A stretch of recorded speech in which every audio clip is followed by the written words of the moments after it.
Welcome back. So I showed you how to add music in video on Capcut PC. Super easy way. If you've not watched that video, ensure you find it and watch it because you need it, because you need to give life to your professional videos. So in this one, I'm just going to quickly show you how to add in fade in and fade out to your music track you imported already into your video.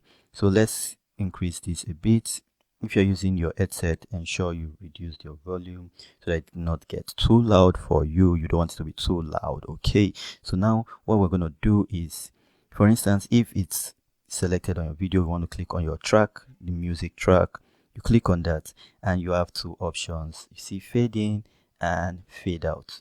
So what you want to do, it depends on where you want the fade out to start. You can make it 1 second, but I want you to watch this area where it says this is the fading area, right? Once I move this slider, just see what happens. It creates that gap, so it's not going to start from the total beginning. You can create a 3 seconds gap, okay, or 1.7 seconds, and we can also create a 1.7 seconds end gap. It's going to create a gap, okay, a fade out here for another 1.7 seconds, or you can make that even more than 1.7 seconds, but I'll just leave that 1.7 seconds. So now if I play this video, instead of the music playing from the beginning, it plays after 1.7 seconds. It starts coming in slowly, as you will hear now.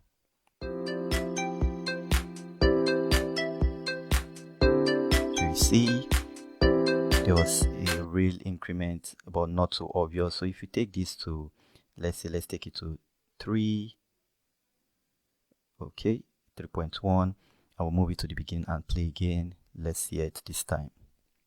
You can see it's very soft to the beginning, then it's increased at the beginning. So that's how to do fade in and fade out of audio in Capcut PC. I hope this was interesting and I hope you enjoyed this tutorial. Super short tutorial. I hope it really helps you elevate your editing to the next level. Stay blessed. See you on the next one. David loves you.